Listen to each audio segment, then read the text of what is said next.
और सुरेखा यह दोनों देवरानी जेठानी थी। जेठानी सुनैना नौकरी भी करती थी और देवरानी सुरेखा यह घर संभालती। उनका परिवार बहुत बड़ा था। सास ससुर और उन दोनों के बच्चे कुल मिलाकर 10 लोग घर में रहते और अब बहुत साल बाद उनकी बुआ सास अपने भाई के घर रहने आई थी। सुबह उठने के बाद बुआ सास ने देखा कि सुनैना फटाफट अपने काम कर रही थी। सुरेखा ने नाश्ता बनाया और वह नाश्ता सुनैना ने सबको परोसा। उसके बाद सुनैना ने अपना टिफिन पैक किया और वह काम पर निकल गई। सुरेखा ने वापस दोपहर का खाना तैयार किया और थोड़ा वक्त अपनी सास और बुआ सास के साथ बैठी रही। बुआ सास से रहा नहीं गया। उन्होंने सुरेखा को पूछा, छोटी बहू, तुम्हारी जिठानी तुझ पर बहुत हुक्म चलाती है। सुबह से देख रही हूँ रसोई घर में अकेले ही काम करती हो और वह महारानी दिखावा करने के लिए नाश्ता परोस रही थी, जैसे कि उसी ने ही नाश्ता बनाया हो। यह सुनने के बाद सुरेखा ने बुआ सास के तरफ देखा और बोली, बुआ सास जी, ऐसा कुछ नहीं है। सुनैना दीदी बहुत अच्छी है। बुआ सास बोली, तुम बहुत भोली हो सुरेखा। मुझे सब समझ में आता है, मेरे बाल धूप से सफ़ेद नहीं हुए हैं। सुरेखा से अब नहीं रहा गया। वह बोली, ऐसा नहीं है बुआ जी, आपको सुनैना दीदी ने सबको नाश्ता परोसा वह दिखा, पर आपको यह नहीं दिखा कि दीदी ने मुझे जबरदस्ती सबसे पहले नाश्ता करने दिया और चाय भी दी। वह रोज़ मुझे ऐसे सबसे पहले ही नाश्ता दे देती है, नहीं तो सबके लिए नाश्ता करते करते मैं खुद के लिए नाश्ता बनाना भूल जाऊंगी। दीदी मेरी कितनी चिंता करती है। दीदी सुबह जल्दी उठकर मंदिर साफ करती है, फूल सजाकर रखती है और मुझे उनके 1 घंटे बाद उठने के लिए कहती है।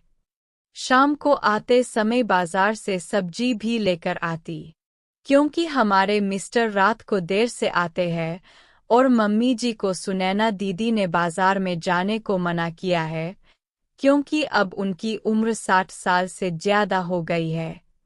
बाजार में जाते समय उनको तकलीफ होगी, उनके पैर बहुत दुखेंगे। कभी उनको बाहर घूमने का मन हुआ तो सुनैना दीदी छुट्टी लेकर उनको घुमाने ले जाती है।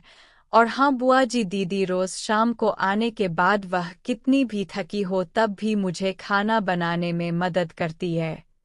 वह मेरी बड़ी जेठानी जरूर है, पर मुझे अपनी छोटी बहन ही समझती है और मैं उनको अपनी बड़ी बहन समझती हूँ। यह सब सुनकर बुआ सास एकदम चुप हो गई। उनकी चुगली सुरेखा के आगे टिक नहीं पाई। शाम को सुनैना सब्जी की थैली सुरेखा के पास देते हुए बोली, सब्जी के साथ तुम्हारे मनपसंद लेखक की किताब भी उसमें है।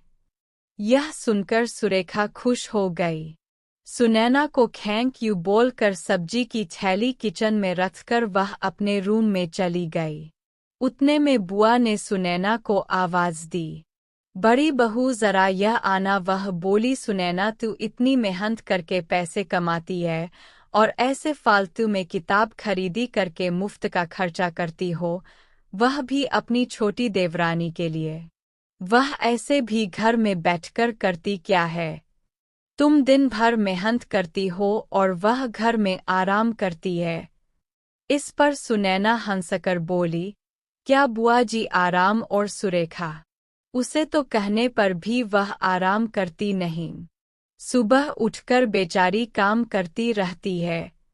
सबका मनपसंद खाना, मेरे और उसके मिलाकर 4 बच्चों का टिफिन सब वही तो करती है और तब भी उसके चेहरे पर हमेशा आनंद दिखता है।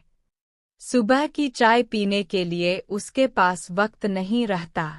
दोपहर को जब बच्चे घर आते हैं तो उनका खाना, होमवर्क सब वही देखती है।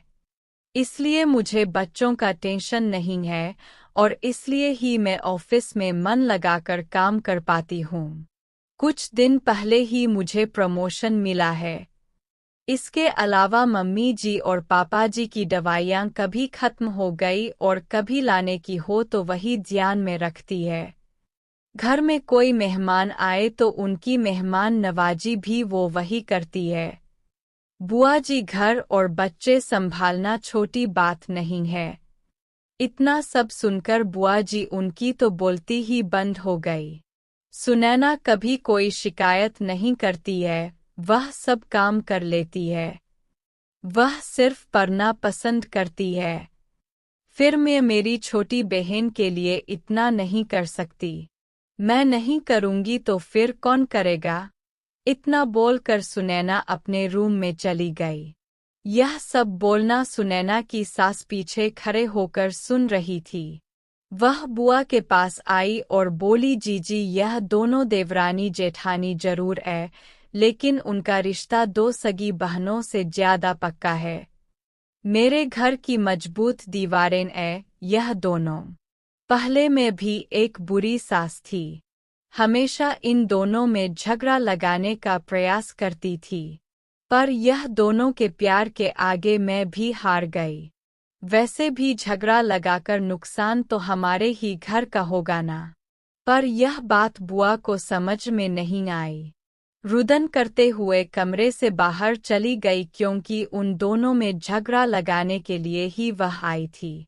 पर सुनैना और सुरेखा इनके जैसी दो समझदार देवरानी जिठानी के बीच आयग्रा करवाना बहुत मुश्किल था। तो दोस्तों, सुनैना और सुरेखा इनकी जैसे समझदार देवरानी जेठानी जिस घर में होंगे, उस घर का कोई बुरा नहीं कर सकता। जिस घर में ऐसी बहुएं होंगी वह घर स्वर्ग बन जाएगा। दोस्तों, देवरानी जेठानी की सुंदर पारिवारिक कहानी आपको कैसी लगी? जरूर बताएं।